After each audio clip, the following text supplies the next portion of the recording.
Aujourd'hui, je suis ravie d'accueillir Camille Madelon, qui est la directrice et la fondatrice d'une application très intéressante qui s'appelle Opigo. Alors bonjour. Bonjour Virginie. Donc Opigo, est-ce que vous pouvez nous expliquer en quelques mots ce que c'est? Alors Opigo a développé un coach digital pour accompagner les patientes dans leur parcours de soins et notamment avec un module sur l'AMP pour accompagner les patientes et les couples de façon plus générale dans leur protocole de soins d'AMP. L'idée, c'est de leur apporter une information qui soit précise, à la fois engageante, chaleureuse et suffisamment agréable à lire et rassurante pour comprendre ce qui va se passer dans les étapes de leur parcours. Oui, parce que l'objectif, là, c'est vraiment d'être un support d'accompagnement et d'aide. Généralement, quand on sort d'un rendez-vous chez le gynécologue pour un parcours d'AMP, on reçoit plein d'informations, on a l'impression qu'on a tout retenu, et puis finalement, quand on se retrouve dans la rue, sur le trottoir, on ne se souvient plus de rien. Et là, votre proposition, en fait, ça permet d'avoir des repères et des informations qui sont validées par l'équipe médicale qui nous prend en charge et qui permettent d'être un peu moins perdu avec toutes ces démarches qu'on a à faire, ou des rendez-vous, ou même de l'information sur les différents protocoles. Tout à fait. En fait, l'idée, c'est exactement ce que vous dites. En général, il y a le choc des informations qui arrivent. On n'arrive pas à tout retenir. On dit que, de façon générale, on retient à peu près 5% au bout de 7 jours de ce qui a été dit. Alors, imaginez, dans une période de stress, vous en retenez encore moins. Et donc, l'idée, c'est d'aller revoir toutes ces informations. Donc, on est vraiment un répétiteur. Ce coach digital, il va répéter ce que disent les équipes de soins, les médecins, les gynécologues, toutes les personnes qui ont été rencontrées et qui vont permettre justement au couple de pouvoir à tête reposée relire.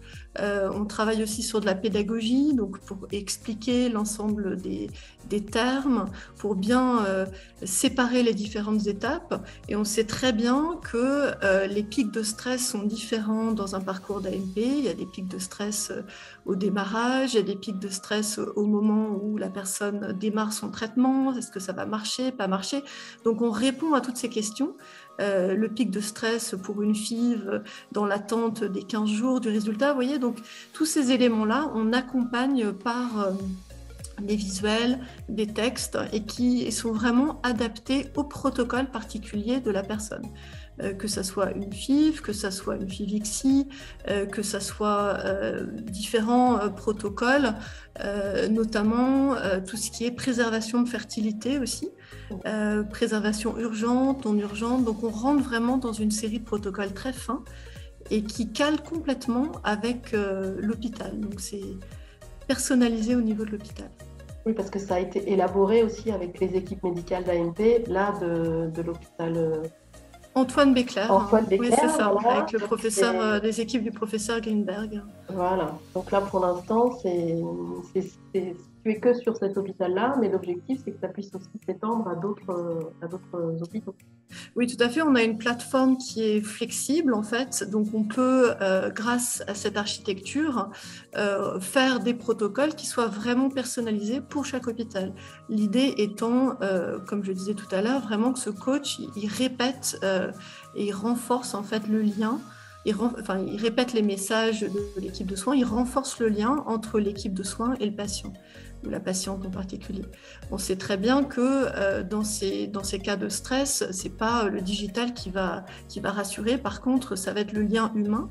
Et le digital est là vraiment pour renforcer ce lien humain et pour faire en sorte de dégager du temps aussi pour que la relation avec le médecin soit vraiment au plus fin des questions de la patiente. Et du coup, le patient, il peut créer son espace personnalisé. Alors, à ce stade, il va choisir déjà son parcours et on travaille sur un espace personnalisé où il y aura des rappels, des SMS, etc. Donc, ça sera de plus en plus personnalisé pour chaque individu. Et donc là, l'objectif, ça serait que ça puisse commencer à être utilisé par les patients à court terme ou à moyen À terme. court terme, c'est prêt. Donc, on est prêt à lancer sur le premier hôpital, Antoine Béclère, et puis on est absolument prêt à lancer sur d'autres hôpitaux. Ça demande un petit projet de personnalisation au départ, mais ça peut être très rapide. Donc, voilà, c'est vraiment un outil flexible qui peut être décliné, déployé sur des nouveaux hôpitaux. Je pense que c'est important aussi de dire qu'à l'origine, on l'a créé en fait, alors pour la petite histoire, en Suède. Mais ce que ça veut dire, c'est que c'est une plateforme qui est multilingue. Donc on peut tout à fait travailler sur d'autres langues que le français. Donc on a l'anglais, le suédois, moins intéressant. Mais on peut rajouter des langues pour aussi les patientes qui seraient moins à l'aise avec le français. Ah oui, c'est très intéressant. Alors nous, on a eu la chance de pouvoir explorer un peu l'outil. Et c'est vrai que ça nous a paru très intéressant pour que le patient ne soit pas perdu face à un espèce de vide. Il y a la relation avec le médecin et quand on n'est plus en relation avec le médecin, des fois on a tendance à se tourner vers les réseaux sociaux, mais les réseaux sociaux sont un peu un espace où tout le monde, chaque personne expose son parcours personnel. Alors que là, avec cet outil-là qui est validé par le médecin, ça serait vraiment, nous on a trouvé que c'est un espace qui rassure et qui permet de dire, voilà, mon protocole, c'est ça, mes informations, c'est ça, et si j'ai besoin d'être un petit peu rassurée, je peux m'appuyer sur cet outil-là, puisqu'il a été élaboré avec les professionnels qui nous suivent et validé par eux. Donc, oui, vous avez raison, et c'est un gros travail éditorial derrière, puisque tout a été relu beaucoup de fois par les équipes de l'hôpital. Donc tout est validé médicalement. D'ailleurs, chaque page est signée par le chef de service. Vous voyez, donc toute cette information est validée, et c'est vrai que ça permet de canaliser la patiente sur une information qui est celle qu'elle doit lire, et effectivement ne pas s'adresser à des réseaux sociaux qui, dans certains cas, peuvent être anxiogènes. L'idée étant vraiment de rassurer, mais en même temps de dire les choses telles qu'elles sont aussi, de ne pas forcément édulcorer, mais de donner les informations à la fois, je dirais, du cerveau gauche et du cerveau droit. C'est-à-dire qu'on travaille sur les deux aspects, l'aspect vraiment information médicale, mais aussi l'aspect sensation, niveau de stress, gestion aussi de la relation dans le couple, etc., qui sont des aspects très importants dans tout ce qui est ce cheminement finalement vers l'enfant. Donc au niveau technique, il faut avoir un smartphone. Et c'est une application qui est téléchargeable. C'est les médecins qui vous la donnent. Comment ça se passe? Alors, la meilleure façon, c'est que ça soit à la première consultation. Le médecin va proposer l'appli, qui est une appli web, donc on peut l'avoir sur son portable, mais on l'a fait exprès en multi-support, donc on peut aussi l'avoir sur un ordinateur, sur une tablette. Donc là, en général, ce qu'on fait, c'est que c'est un QR code qui est donné par le médecin. Ça peut être aussi dans son premier email de confirmation, avoir un QR code ou le lien. Donc la personne a accès directement à son parcours et ensuite peut regarder toute l'information pertinente.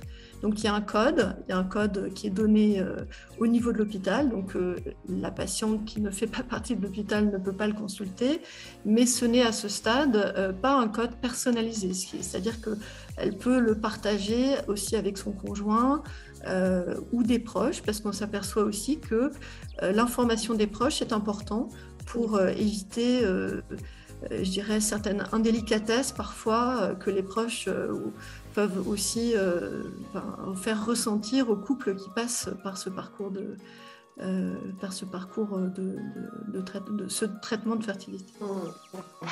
Et donc il y a, comme vous l'avez un petit peu dit tout à l'heure, il y a vraiment un espace protocole, médicaments, et puis un espace plus accompagnement, médecine complémentaire et aussi ressources diverses et variées qui peuvent accompagner un parcours d'ANP.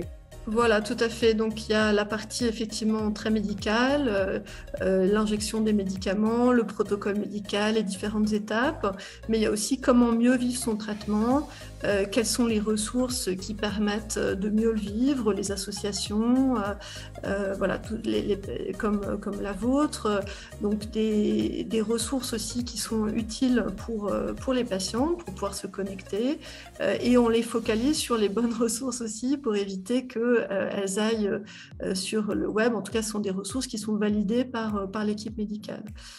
Et puis, il y a effectivement la partie plus pour les proches, pour l'environnement, les bons conseils de nutrition, tout ce qui est environnement qui peut être important pour mieux vivre son traitement et se sentir en forme. Si je me souviens bien, il y a aussi un espace méditation ou des choses comme ça. Voilà. Alors, on a rajouté effectivement tout cet espace, un peu un espace bien-être, méditation, qui peut permettre justement à la patiente de gérer ce stress qui est présent. Donc, on a travaillé avec des musiciens, des chanteurs, des personnes qui travaillent de la méditation pour justement apporter ce bien-être et compléter la partie médicale. Et aussi, on a travaillé avec des sages-femmes qui travaillent sur de l'hypnose aussi. Donc, c'est intéressant. Ça permet de prendre en compte la personne dans son intégralité. Alors, tout le monde n'aura pas envie d'aller sur cet espace, mais ça donne la possibilité d'envisager d'autres perspectives aussi dans son traitement. D'accord. Et c'est une application qui est gratuite pour les patients? Alors, c'est complètement gratuit pour les patients. C'est donné par l'hôpital. C'est l'hôpital qui investit dans cette application pour vraiment la qualité de soins de ses patients. Bon, merci beaucoup pour tous ces éléments. Vous voulez peut-être rajouter quelque chose ou on a fait le tour de ce que vous souhaitiez dire? Écoutez, nous, ce qui est important pour nous quand on a démarré tout ce projet, c'est vraiment d'avoir de l'impact pour les patients, de l'impact pour les hôpitaux. Et donc, on est vraiment très content d'avoir été jusqu'au bout de ce projet. Je voudrais aussi vous remercier parce que on a travaillé tout ensemble pour que vous donniez aussi un certain nombre de feedbacks tout au cours de ce projet. C'est des choses importantes parce qu'on veut vraiment intégrer les voix des patients, les voix des médecins, de l'hôpital, des proches. Et c'est vraiment dans cette perspective en fait de co-construction qu'on souhaite avoir de l'impact. Et voilà, donc on attend avec impatience les retours des premières patientes ou des premiers couples qui vont l'utiliser. Bon, bah nous aussi. Donc, c'est l'application Opigo, H-O-O-P-I-G-O, Opigo. Oupigo, exactement. Et c'est disponible sous l'URL qui s'appelle oupicoach.com, Oupicoach. Il faut sélectionner l'hôpital du coup qui présente, qui propose ce parcours d'AMP. D'accord. Bon, bah, merci beaucoup Camille Madelon et puis à bientôt pour les premiers retours patients. Merci Virginie.